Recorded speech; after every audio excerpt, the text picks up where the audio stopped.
नमस्कार, बहुत स्वागत है आप सभी का। आप देख रहे हैं न्यूज इंडिया और आपके साथ मैं हूं मनीषा शर्मा। भारत के बाद अब पाकिस्तान की बी टीम यानी लश्कर तैयबा ने अफगानिस्तान को जंग की धमकी दे दी है। दरअसल तालिबान लड़ाकों के आगे पानी मांग रही पाक सेना के समर्थन में अब लश्कर ने यानी लश्कर तैयबा, जो कि एक आतंकी संगठन है, उसने जंग लड़ने की तैयारी कर ली है। तालिबान लड़ाकों से डुरंड लाइन पर मुंहतोड़ जवाब मिलने के बाद पाक मिलिट्री त्राही त्राही कर रही है। वो समझ गए हैं कि सीधे जंग लड़ना मौत को दावत देने जैसा है और इसीलिए छिपकर युद्ध लड़ने की रणनीति अपनानी होगी और जो सिर्फ आतंकियों के सहारे ही लड़ी जा सकती है। लश्कर तैयबा के आतंकी ने कारी याकूब शेख, जिनका नाम है, अब उन्होंने एक वीडियो जारी कर इस बात की तस्दीक कर दी है कि वो पाक सेना के साथ मुस्तैदी से खड़ी है, यानी संगठन खड़ा है और फिर सिर्फ आसिम मुनीर के इशारे का इंतजार कर रहे हैं। इसी मुद्दे को लेकर हम करेंगे अपने मेहमानों से चर्चा। हमारे साथ गेस्ट का एक पैनल इस मसले पर चर्चा के लिए मौजूद रहेगा, लेकिन उससे पहले ये खास रिपोर्ट।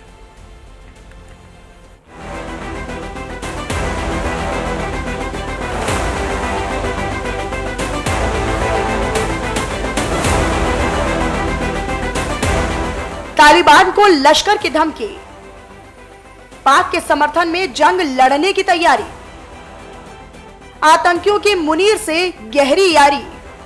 भारत के आगे पाकिस्तान की सेना और पाकिस्तानी सरकार की एक नहीं चलती, लेकिन अपने नापाक मंसूबों को पूरा करने के लिए वो अपनी बी टीम यानी आतंकी संगठनों का सहारा लेते हैं। जम्मू कश्मीर का मुद्दा हो या फिर बॉर्डर से घुसपैठ कर भारत में आतंकी वारदातों को अंजाम देना हो, इन दोनों ही करतूतों के लिए पाक आईएसआई और सेना आतंकी संगठनों का सहारा लेती है।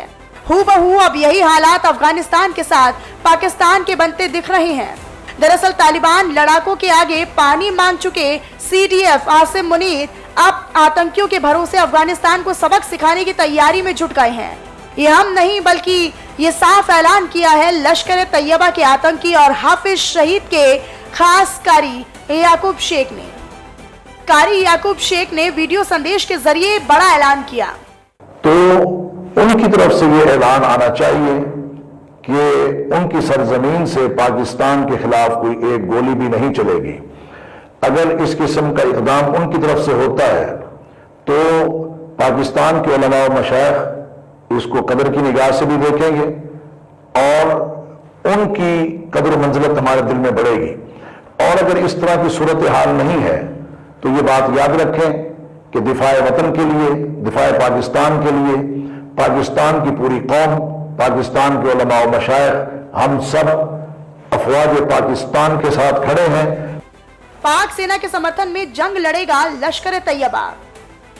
भारत के बाद अफगानिस्तान को जंग की धमकी, मुनीर के इशारे का इंतजार कर रहे लश्कर आतंकी। लश्कर आतंकी कारी याकूब ने मुनीर की जमकर तारीफ की। पहली बार भारत के अलावा दूसरे देश को लश्कर की धमकी। ये पहली दफा है जब लश्कर तैयबा ने भारत के अलावा किसी दूसरे देश को आतंकी लहजे में धमकी दी हो। खुलेआम तालिबान को धमकी और आसिम मुनीर का समर्थन कर कारी याकूब शेख ने साफ कर दिया है कि वो पाकिस्तान की सरजमी से अफगानिस्तान के खिलाफ जंग लड़ने के लिए पूरी तरीके से तैयार है। वो सिर्फ पाकिस्तान के इशारों का इंतजार कर रहा है। इससे पहले एक आतंकी संगठन लश्कर तैयबा भारत विरोधी ऑपरेशन पर फोकस करता रहा है। ये भी पहली बार ही हो रहा है जब लश्कर के किसी सीनियर नेता ने इतने खुले तौर पर पाकिस्तानी सेना का समर्थन किया हो और पाकिस्तान के दूसरे छोर पर जारी तनाव को लेकर तालिबान को धमकी दी हो। तुर्कमेनिस्तान में शहबाज शरीफ की तालिबान से बचाने की अपील, अंतर्राष्ट्रीय समुदाय के सामने रखा तालिबान का मुद्दा। तालिबान से अंतर्राष्ट्रीय दायित्वों को निभाने का आग्रह है। एक तरफ तो पाकिस्तान के पाले आतंकी तालिबान को जंग की धमकी दे रहे हैं, तो वहीं दूसरी ओर पीएम शहबाज शरीफ तुर्कमेनिस्तान में अंतर्राष्ट्रीय बिरादरी के सामने मगरमच्छ के आंसू दिखा रहे हैं। शहबाज शरीफ ने अंतर्राष्ट्रीय समुदाय से अफगान तालिबान की ओर से जारी हमलों को रुकवाने का आग्रह किया है। तुर्कमेनिस्तान की अस्थायी तटस्थता की 30वीं वर्षगांठ के मौके पर शहबाज शरीफ ने कहा, हमें आवश्यकता है कि अंतर्राष्ट्रीय समुदाय अफगान तालिबान शासन से अपने अंतर्राष्ट्रीय दायित्वों और प्रतिबद्धताओं को पूरा करने और आतंकवादी तत्वों पर लगाम लगाने का आग्रह करें। हालांकि ये सोचने वाली बात है जो पाकिस्तान आज भी खुले तौर पर सबके सामने अपनी जमीन पर जैश ए मोहम्मद और लश्कर ए तैयबा जैसे आतंकी संगठन को फलने फूलने का मौका दे रहा है, वो दुनिया से ही कह रहा है कि वो आतंक का साथ ना दे। एक तरफ उसके आतंकी अफगानिस्तान को जंग की धमकी दे रहे हैं, तो वहीं दूसरी तरफ पाकिस्तानी पीएम शहबाज शरीफ दूसरे देशों के आगे आतंकवाद का रोना रो रहे हैं। भारत के बाद पाकिस्तान अब तालिबान को लेकर अपने दोहरे चरित्र का रंग दिखा रहा है। न्यूज इंडिया के लिए पवन चौहान की रिपोर्ट। और इसी पर हम करेंगे चर्चा। हमारे साथ दो खास मेहमान जुड़ रहे हैं, आप सभी का तारुफ उनसे करवा देती हूँ। हमारे साथ मेजर जनरल रिटायर्ड सुधाकर जी जुड़ रहे हैं, सीनियर डिफेंस एक्सपर्ट के तौर पर। सर, बहुत स्वागत करती हूँ मैं आपका। और आफ्ताब मुंगेरी जी, पाकिस्तानी पत्रकार है, वो हमारे साथ जुड़ रहे हैं। आफ्ताब जी, मैं आपका भी बहुत स्वागत करती हूँ न्यूज़ इंडिया के इस मंच पर। लेकिन शुरुआत मैं मुंगेरी जी आप ही के साथ कर लेती हूँ। ये पाकिस्तान जो आतंक को लेकर अब परेशान नजर आ रहा है, ये कैसा परेशान है? ये तो पहली बार हो रहा है ना कि पाकिस्तानी सेना का समर्थन वहां पे पल रहा, वहां पर पोषित हो रहा आतंकी संगठन कर रहा है। देखिए जी, बहुत शुक्रिया। और मैं समझूंगा कि तामुल से अगर बात सुनी जाए और आपके नाजरीन तक और देखने वालों तक पहुंचे तो बहुत अच्छा रहेगा। पाकिस्तान कभी परेशान नहीं रहा और पाकिस्तान ना इस वक्त परेशान है। पाकिस्तान से यकीनी तौर पर वो परेशान हैं जिनको चुन चुन के हम मार रहे हैं, यानी कि अफवाज पाकिस्तान, पाकिस्तान की फौज और पाकिस्तान के चीफ ऑफ डिफेंस फोर्स जो आसिफ मुनीर है, उसकी क़यादत में तालिबान समेत उन जो उनकी सफ़ों में छुपे हुए आतंकवादी दहशतगर्द हैं, उनको हम मार रहे हैं। तो उससे जो है मैं समझता हूँ उनके हैंडलर भी परेशान है और कहीं ना कहीं उनका जो इस वक्त जो शिकंजा तंग होता हुआ नजर आ रहा है दुनिया में, वो बड़ी अहम बात है। सबसे अहम बात कल की खुशाइन बात हम कहेंगे, पड़ोसी मुल्क अफगानिस्तान से जो खबर आई कि उन्होंने वाज़ेह तौर पर तमाम उन दहशतगर्द गिरोह को कह दिया कि अगर आप हमारी सरजमीन इस्तेमाल करेंगे, चाहे वो पाकिस्तान हो या कोई भी दुनिया का ऐसा देश या मुल्क हो जहां पर कोई भी दहशतगर्द हमला होता है और उस सरजमीन से अफगानिस्तान से और अफगानिस्तान से ताल्लुक रखता है, तो अफगानिस्तान की मौजूदा जो तालिबान की हुकूमत है उनके खिलाफ कड़ी कार्रवाई करेगी। ये भी पाकिस्तान की आलमी सतह पर और सफारती सतह पर बड़ी कामयाबी इसीलिए भी है कि पाकिस्तान बारहा अमेरिका समेत पूरी दुनिया जितने भी दोस्त ममालिक हैं उनको बता चुका है कि इस तरह से अफगानिस्तान की सरजमीन जो इस्तेमाल हो रही है, कतई वो आम शहरियों को जो मारा जा रहा है पाकिस्तान में और पाकिस्तानी अफवाज के नौजवानों को जिस तरह से घायल किया जा रहा है, हमले किए जा रहे हैं, उसका जवाब हम रखते हैं। इसी के साथ साथ आपको याद होगा कि दुआ में भी कतर में पाकिस्तान की मौजूदा हुकूमत और पाकिस्तान के तमाम जो है कह सकते हैं जिम्मेदारों की अफगानिस्तान के तालिबान की हुकूमत के अहम रहनुमाओं से मुलाकात भी हुई, बातचीत भी हुई और उस वक्त वो उस बात पर अड़े रहे कि जी जो तहरीक तालिबान है, टीटीपी है या जो दहशतगर्द ग्रुप है वो हमारे हाथ में नहीं है, वो किसी और के हाथ में है। तो लिहाजा पाकिस्तान ने सबसे पहला यही मुतालबा रखा था कि आपके पास आपकी सरजमीन पर जो दहशतगर्द है जो पाकिस्तान में हमला करते हैं, तो यूनाइटेड नेशन के चार्टर के मुताबिक हम हक हासिल रखते हैं कि हम उनके खिलाफ जो है कार्रवाई भी करें और उनके ऊपर हम हमला भी करें और उनको हम दहशतगर्दों को जहन्नम तक पहुंचाने का हक रखते हैं। तो उस वक्त भी पाकिस्तान ने बारहा कतर, सऊदी अरब और चाइना समेत ईरान समेत कई दोस्त ममालिक जो है अजरबैजान, उनको हमने वाज़ेह तौर पे बताया कि हम कार्रवाई का हक रखते हैं और इन तालिबान को नहीं छोड़ेंगे, इन दहशतगर्दों को नहीं छोड़ेंगे जो कि पाकिस्तान के खिलाफ वहां से बैठकर उम्मीद थी काश आप आतंकी संगठनों पर भी इतना ही सख्त रुख अख्तियार करते, खुशी होती ना। लश्कर ए तैयबा या जैश ए मोहम्मद, उसके खिलाफ भी अगर उतने सख्त रहते आप, उतने ही सख्त रहते तो फिर खुशी होती ना सर। जी आप कहीं पे भी खुश नहीं होंगे। पाकिस्तान अगर कहीं भी पहुंच जाए, जो कि पाकिस्तान की इकोनॉमी, पाकिस्तान की तरक्की और पाकिस्तान तरक्की इकोनॉमी तो आप कहीं पे भी खुश नहीं होंगे। सुन लेना, कर्ज उतर गया पाकिस्तान का, कर्ज उतार लिया आपने, कर्ज उतर गया पाकिस्तान का। जिस बात पे जो है पाकिस्तान को नीचा दिखाना, पाकिस्तान की तबाही से आपकी खुशी होगी, आप किसी बात पे खुश नहीं होंगे। हम कहाँ नीचा हम कौन होते हैं सर? हम कोई नीचा नहीं दिखा रहे हैं। जब शहबाज शरीफ जबरन उस मीटिंग में घुस जाते हैं, 40 मिनट तक उनको वेट करवाना पड़ जाता है, ठीक है, ये आप तो मानेंगे नहीं और पूरी उम्मीद है कि आप मानने वाली भी नहीं है। सुधाकर जी का रुख करती हूँ। सुधाकर जी, ये क्या हो रहा है? ये पाकिस्तान में अब तो खुलेआम तानाशाही चल रही है। मतलब अब जब से वो आजीवन अपने पद पर बने रहेंगे, इस तरह का संविधान उन्होंने पलट दिया। आसिम मुनीर की मैं बात कर रही हूँ। आसिम मुनीर जब से अपने पद पर आए हैं तब से वो तानाशाही कर रहे हैं भाई। अब तो किसी का डर नहीं, किसी का खौफ नहीं, किसी की कोई मजाल जो कुछ कह दे। अब बिल्कुल सही कह रहे हैं। सबसे पहले मनीषा जी बहुत बहुत धन्यवाद, आपने आपके चैनल में मेरे को काबिल समझा और इनवाइट किया, और मेरे डिस्टिंग्विश को पैनलिस्ट जो पाकिस्तान से हैं साहब को मैं बधाई देता हूं। उनका हक है, उनका जो वार्तालाप कर रहे हैं बिल्कुल हक है, जो कुछ कहना चाहते हैं। हर इंसान, हर देश का एक नागरिक अपना देश को तरक्की करते हुए देखना चाहता है, और हिंदुस्तान शुरू से लेके अभी तक हम यही नजरिया के साथ हमारा विचार को सामने पेश किए हैं कि stable Pakistan is a better Pakistan for India. लेकिन जब परिस्थिति ऐसा हो गया है, मैं वही जगह जगह मैं ये बोलते रहता हूँ कि मुनीर साहब वो चीज़ क्यों कर रहे हैं जो कर रहे हैं, तो उसका कोई एक कारण है। उसका कारण ये है पाकिस्तान को इकट्ठा रखना आज के दिन में बहुत बड़ा चुनौती हो गया है, नंबर एक। नंबर दो, उसको इकट्ठा रखने के लिए deep state deep state deep state हम बोलते आ रहे हैं। डीप स्टेट यही है, आर्मी है, और आईएसआई का सपोर्ट लेके, चाहे वो कोई भी नाम से ये करते हैं, हर देश का एक हक बनता है अपने आप की जो सेफ्टी और सस्टेनेबिलिटी को आगे बढ़ाए। और इसी को आगे बढ़ाने के लिए मैं आज एक लेक्चर दे रहा था, हमारा वेलिंगटन स्टाफ कॉलेज का ये मैं पॉडकास्ट हो रहा था, तो सबको पूछा मैंने कि पहलगाम जो हुआ 22 अप्रैल 2025 को क्यों किया उन्होंने मुनीर साहब, उसका कोई एक कारण है। और 9 अप्रैल 2023 को एक कोर कमांडर साहब का जो मकान को जला दिए, ये वो फौज के हैं सीनियर कमांडर जिसको एक भगवान की जैसे मानते हैं, अल्लाह की तरह मानते हैं। इससे बढ़ के कुछ है ही नहीं। उनका ट्रस्ट और क्रेडिबिलिटी पाकिस्तान आर्मी के ऊपर इतना ऊंचा दर्जा होने के बावजूद अगर एक सीनियर कमांडर के मकान को वेंडलाइज नहीं, आग लगा देते हैं, उससे जाहिर होता है कि देश का क्या परिस्थिति है। उसी दिन इमरान खान की अरेस्ट होती है।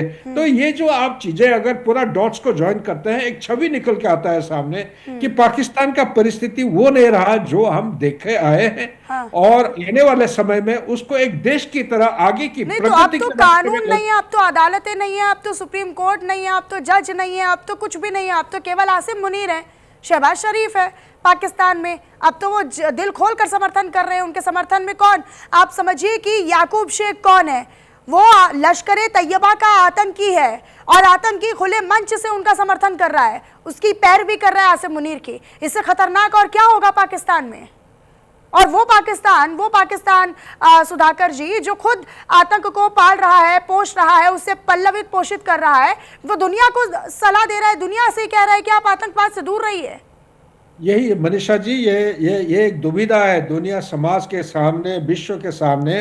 ये दुविधा है कि नॉन स्टेट एक्टर्स को वी हैव स्टार्टेड लेजिटिमाइजिंग। से पाकिस्तान को क्यों ब्लेम कर रहे हैं? अफगानिस्तान में जो तालिबान है उनको भी लेजिटिमाइज करके एक्सेप्ट कर रहे हैं। सीरिया का देखो, जो कि अलकायदा और आईसिस वाला लीडर था, उसको हम कह रहे हैं कि the best leader of the world, the most handsome guy. क्यों? बांग्लादेश का परिस्थिति देखिए क्या हो रहा है। ये किसी का एक क्रिएशन है। अगर आप चाहते हैं पाकिस्तान को, अगर अपने, ये सब पढ़े लिखे लोग हैं, बहुत विद्वान है, मैं उनके साथ काम किया हूं, उनको मैं कदर करता हूं, उनके साथ में इनकी दिमाग हिंदुस्तान के बराबर नहीं तो कम भी नहीं है।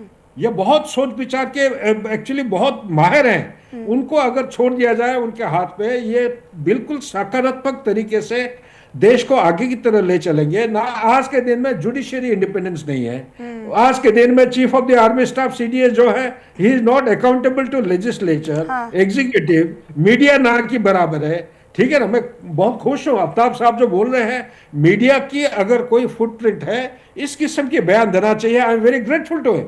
मीडिया आज के दिन में पाकिस्तान की ना की, मैं नहीं कह रहा हूं, आप वेस्टर्न मीडिया प्लेटफॉर्म में कहीं पे भी जाइए। मैं एक स्टूडेंट ऑफ जियो पॉलिटिक्स हूँ, विश्व में काफी देश में घूम घाम के आया हूँ, थिंक टैंक के साथ जुड़ा हुआ हूँ।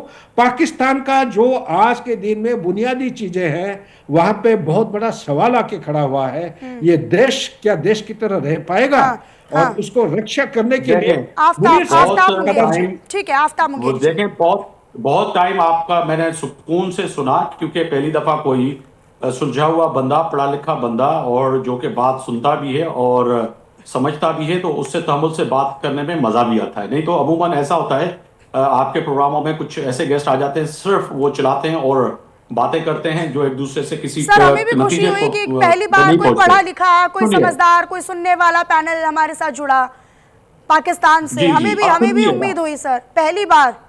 चले, बहुत शुक्रिया, बहुत शुक्रिया। मैं भी आपके धन्यवाद करता हूँ, जी। बहुत शुक्रिया। सबसे पहले इन्होंने बात की कि पाकिस्तान की, तो पाकिस्तान की तरक्की यकीनी तौर पर बड़ी अहम है। पाकिस्तान की बैसियत, मैं प्राइम टाइम शो एंकर हूं और प्राइम टाइम शो करता हूं। अभी भी प्रोग्राम की तैयारी कर रहा था, आपकी कॉल आई तो आपके साथ जुड़ गया मैं। तो हम तो पाकिस्तान में सारे सवाल उठाते हैं। आपने कहा कि एक घर को आग लगाई गई, तो उसके ताने बाने कहाँ मिलते हैं? अब थोड़ा सुनिएगा हौसले से, आपके गेस्ट भी सुन रहे हैं, आप भी सुन लीजिएगा। उसके ताने बाने यकीनी तौर पर हमें जो है एविडेंस हमने दिए, पूरी दुनिया को दिए कि वो रॉ से इन्वॉल्व है, रॉ फंडिंग करती है बलूचिस्तान में, और हमारे पास एविडेंस मौजूद है, पूरी दुनिया को हमने बताए। अब इन्होंने कहा कि पाकिस्तान की इकोनॉमी की हालत बहुत बुरी है, तो आपकी क्या हालत अच्छी है? अगर आज डॉलर को उठा के देखें तो पाकिस्तान के, चले ठीक है आप जो भी कहें कि हिंदुस्तान इस वक्त, मैं नहीं कह रहा, आपकी इकोनॉमी को उठा के देखें तो डॉलर की कीमत कहां पे पहुंची है। आज अगर दिल्ली से कहीं की भी फ्लाइट पकड़ें तो आपको 50,000 से 30,000, 30,000 से 80,000, 1 लाख रुपए की टिकट मिलती है। इस वक्त आम शहरियों का सफर करना हिंदुस्तान के अंदर मुश्किल हो गया है। तरक्की का आलम तो यही है। पर इसे आगे बढ़ के बात करते हैं कि अगर जो है पड़ोसी मुल्क अफगानिस्तान की बात करें, वहां पे जो तालिबान की हुकूमत है उनको फंडिंग कौन कर रहा है? रॉ कर रही है। रॉ की एक्टिविटी क्यों नजर आ रही है? आज से पहले इनसे पूछ लीजिएगा, क्योंकि ये बड़े मुझे जो है अच्छे इंसान लग रहे हैं और पढ़े लिखे इंसान लग रहे हैं, तो इनसे पूछिए कि इससे पहले जो तालिबान के लिए क्या कहा जाता था, तालिबान हुकूमत के लिए क्या कहा जाता था, तालिबान हुकूमत से जो है किस तरह से बातचीत होती थी, आज तालिबान हुकूमत इतनी अच्छी क्यों लगने लगी है? हाफिज जो हमारे जो है चीफ ऑफ आर्मी स्टाफ जो है सैयद आसिम मुनीर साहब जो हैं, वो बुरे क्यों लगने लगे? उसकी वजह यही है कि पाकिस्तान और अफवाज और मौजूदा हुकूमत एक पेज पे हैं। हम यकीनी तौर पर पाकिस्तान बारहा कह चुका है पड़ोसियों से अच्छे ताल्लुकात चाहते हैं, जो कि बहसियत पत्रकार, बहसियत जर्नलिस्ट में भी समझता हूं कि हम हिंदुस्तान के साथ भी अच्छे ताल्लुकात रखना चाहते हैं और उसको आगे बढ़ाना चाहते हैं। तो क्यों नहीं और रखते बराबरी की सतह तो पर फिर क्यों नहीं बातचीत करना चाहते हैं। तो ये भारत ने तो हर बार कोशिश की ना, पाकिस्तान ने क्या किया फिर? हर बार पीठ में, हाँ हर बार धोखा ही दिया ना, पीठ पीछे क्या किया पाकिस्तान ने हर बार? आपकी बात है ना कि धोखा दिया, आप कह रहे हैं धोखा दिया। आपने कहा मीडिया की आजादी की जिक्र इन्होंने किया।